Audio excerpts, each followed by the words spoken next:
We should talk about this show's favorite topic, which is formats. And by the way, as usual in esports, chef's kiss, I love you esports, you're so fucking shit. Because everyone in esports, including the professional players who have millions of potential dollars of prize wings on the line, they never look at the fucking format and the rules until it's at the very end when it could fuck them. So what they do is they don't find out tiebreaker rules until they're in a tiebreaker. They don't find out like what happens with this, with this. They just always wait, right? So in CS, they never find out what the damage thing is. Do you stop the game now? Do you pause it? Do you restart? They never find out. So what no one's found out until right now, Monty, when, spoiler, the entire LEC except BDS is like locked into like a nightmare death spiral battle royale for the 6 spots. We've now discovered that the circuit point thing basically invalidates the LEC playoffs, if people don't know. The reason the circuit points is fucking us is because we've got an entirely different top 3, haven't we? We went from G2, Rogue and Fnatic to like maybe Rogue, XL, Mad Lions, and then now maybe even Vitality. So because we've got a totally different top 3, top 4 almost. The problem is the original top 3 hold on to those championship points from finishing top 3 in the spring. And it means now, basically, as we'll get into, there's all these scenarios which mean that even though you'll get to enjoy the matches in the playoffs, they don't mean anything. As in, teams like G2 and Rogue and Fnatic, basically, if they finish like top 2, top 3, they just automatically qualify for Worlds. They don't need to do anything else. In fact, some of them, Monty, there's even scenarios where if you're like Fnatic, say, and you got like the last playoff spot, say like G2 and Rogue just like play each other in the right match, they can like qualify you by one of them winning or lose. You know what I mean? Like, essentially, it's that scenario where you can qualify for Worlds, not based on anything you did this summer or based on like one match. Yeah. So it's just going to unfortunately make what would have been, like, imagine instead if I could reset everyone's memory and there was no circuit points. And you're looking at these matches now in LEC, which are incredibly, like, they're constantly back and forth, and no one even knows yet what the 6th playoff teams are going to be. Then imagine you go into that playoffs and you thought, like past years, dude, it's whoever finishes top 4. Even having that 4th spot was going to make it more hype, right? Because now that 4th place match gets it. But the problem is actually a lot of that, essentially, once you shade in the championship points, is not gonna. It's gonna like halve how sexy a lot of these matches are, unfortunately. Yeah, and to describe what's going on for you guys who may be unaware, because this has shifted basically recently. So why this is a big deal is because the LEC was given a 4th seed at Worlds because of the Russian league, the LCL, not being able to participate this year due to the Russian and Ukrainian war. Yeah, exactly. Yeah. So this was not planned for by LEC when they were designing these playoffs. I don't think that they thought they were going to have a 4th spot, which is why this problem was created. The problem is this: there's 2 different incentives here. Are you trying to find the best team in LEC, or are you trying to qualify for Worlds? The problem they have, Monty, is the second is taken over the first. Because remember, one thing they changed that I actually was in favour of, by the way, is to make the regular split mean something. They made it so if you're in the upper bracket, you don't just drop down, you drop down based on seeding. So that was also the problem I forgot to mention. If you're someone like a Rogue and you're in the upper bracket, even if you lose, you go into the 4th place match, aren't you? Yes. You just wait and you automatically qualify, basically, almost. You know. So that's what's going on, is that the top 6 teams make Worlds or make playoffs. And of those 6 teams that make playoffs in the summer, they are seeded according to their championship points. Yes. And that means that they received points for being in the spring playoffs. So if you were top 6 in spring, you got some points. You get anywhere from 10 to 90. 90 is first place. So G2 currently has 90, Rogue has 70, Fnatic has 50, etc. And so what happens is these teams, should they make playoffs again, will then be seeded according to their spring playoffs, right? So why this is an issue is obviously some of these teams are going to be making these playoffs. I mean, G2 could basically be the number 2 seed, probably, even if they were in 6th place at this point. That's how ridiculous it is. Because obviously Mad Lions didn't make the playoffs, if you forget. What's happening here is Riot still has a bad system where they want to have spring and summer splits, and they want spring to matter so fucking desperately that they're willing to shoehorn absolutely anything into it to justify the existence of this garbage ass spring split that is irrelevant. The idea people on Reddit are talking like it's some like murder mystery, like, I wonder what this means. Riot would have like slapped their dick in your face. The joke is this, boys. The day they actually make Worlds double LM, they'll pretend they invented double LM. That's the way it'll be framed. Like, they'll go out their way to tell you they're going to do it. They're not going to pretend to, like, you're not going to find out like, oh, there's a lower bracket game at this Worlds. Like, it's always going to get Worlds, are we? Here's an analogy analogy. It's just PR guys that they would do this. So us poor native esports people, like the Native Americans, we're just sitting around minding our own fucking business on our esports continent. Then Riot rocks up like Christopher Columbus and just pretends that they discovered it and then tells us how it's going to be and then tries to colonize our fucking continent. And this is how it has been. And guess what? Guess what the narrative is? Columbus discovered America, guys. That's the narrative that happened. Just like Riot invented esports, and Riot is going to tell you when they invent double elimination, even though us esports natives have known about it the whole fucking time. I always thought the wildest part, Monty, was that period of time when America was just like the East Coast, but then in came Riot makers. I mean, James Madison, and then he just took over the entire open circuit and just made it all Riot. So, I did there. So there's a hell of an analogy there as well. for you. There's a lot of treaties were broken in esports. I'll tell you. Hit me up on that one, Carmack. We can fucking agree on that one, right? Yeah, that's right. They tried to trade me beads for casting their world championship. Let's talk about Gen.G versus T1 right now. It was a fun game. It was a really good series, honestly. I was right. You were right. You were 100% right. It's funny because I really felt like with blue side advantage, they were just going to be able to pull it off. Like that was the one thing that pushed me over the edge.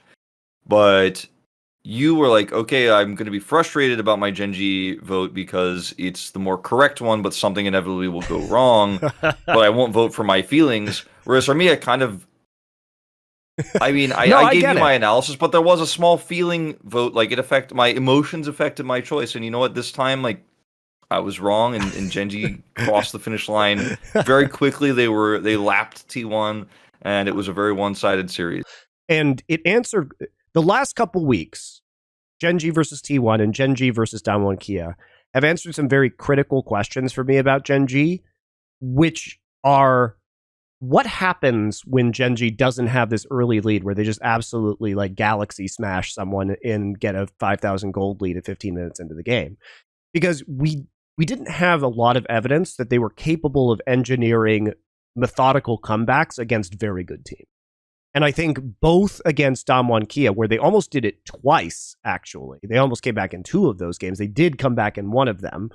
And against this T1 roster, they did a really good job of coming back in this early game when T1, I think, played it very, very well in the early game. I think at least what was impressive to me about Gen.G is that they didn't get flustered. They didn't overplay their hand. When they started falling behind, they kept Peanut on track to get up to level 6. They would put Chovy in a lane very far away from the 5-man roving gank squad that T1 was running. And so he was able to get this insane amount of farm in this game and then come back. And we saw the same thing versus Damwon Kia, which is a series we'll get to in a little bit. But against Azir, it's like when they start losing, Chovy goes into a side lane. They're very smart about how they allocate their resources, and they maximize the amount of gold on the map while kind of turtling up and playing safe. And that allows them to activate their scaling. It allows Chovy to absolutely pop off in some of these team fights. It allows them to wait until they see that opportunity to come in and just grab somebody with the Skarner and then start to win this game because they know they have this scaling edge. Yeah, it's really interesting how Gen.G has been able to both accelerate games when they are ahead to take a massive lead, but also slow them down significantly when they are behind.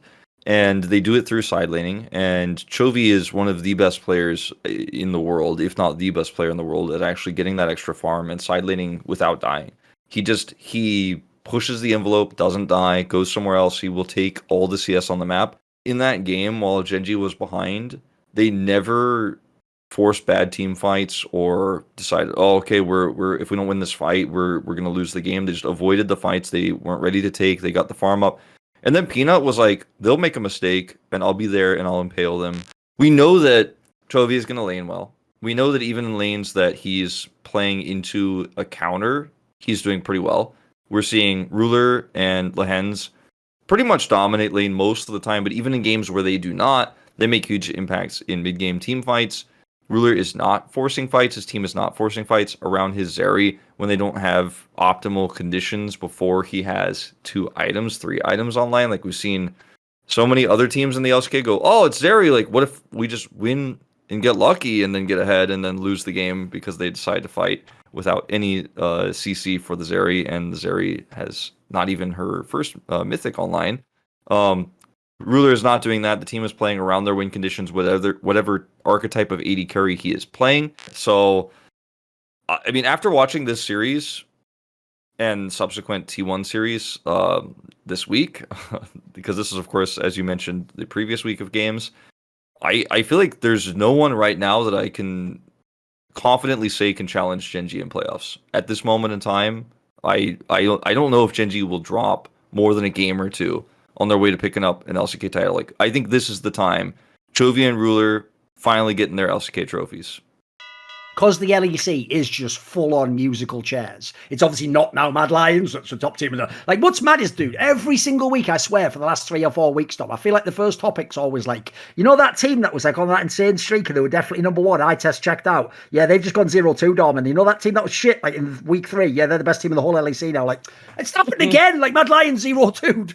XL's just completely dead. And now Misfits is like the king of the LEC. Because you know what people haven't realised, Tom? Misfits has gone somewhere like 8-2 in the last 10. They've been 9-2. They've 2-0 Mad Lions. It's mental, isn't it? Like, you know what I mean? Like, I've genuinely, like, I've referenced before the summer 2020, the Schalke Miracle Run one. But even then, Dom, that was more like, let's be real. When Schalke made the Miracle Run, they were never going to do anything in the playoffs. And no one thought they were going to Worlds. Like, they were just going to stop there, as you expect. The difference is now, I really believe, no joke, unless some bullshit happens, like Astralis sneak their way in. If we get the, like, real 6 teams that you expect, bearing in mind, you only have to come top 4 even, so someone like Misfits could do it. Dude, we're going to have the first time ever where all 6 teams could actually go to Worlds. Like, for real. There was a period in time, especially, in fact, I would say from the beginning of the playoff, from the beginning of the split, they looked great. And like midway through, they were still looking really good. Even when they lost the first couple, like they had the first 0-2 week, I was like, whatever. These are like, you can explain these away.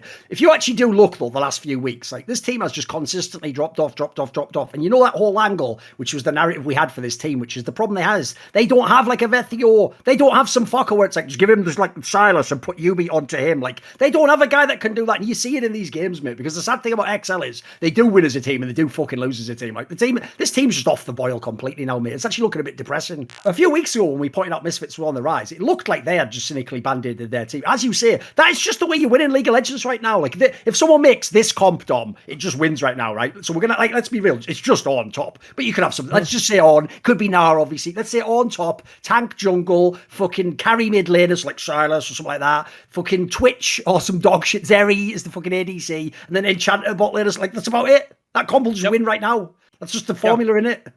It's definitely the formula for LEC. I mean, when you go to like top teams, I mean, even V5, who's been struggling recently, they beat Top, which was the best team in LPL, running essentially this. They were just running Ornn and shit. So even at like the top level, it seems like Ornn is just becoming a super strong pick. But he knows what he's supposed to do in the game. Like when you watch Misfits, I feel like they're just like the perfect team that shows you how strong having an identity is. Everyone knows what they're supposed to do in the game, so it doesn't matter really if they have like a couple different champions.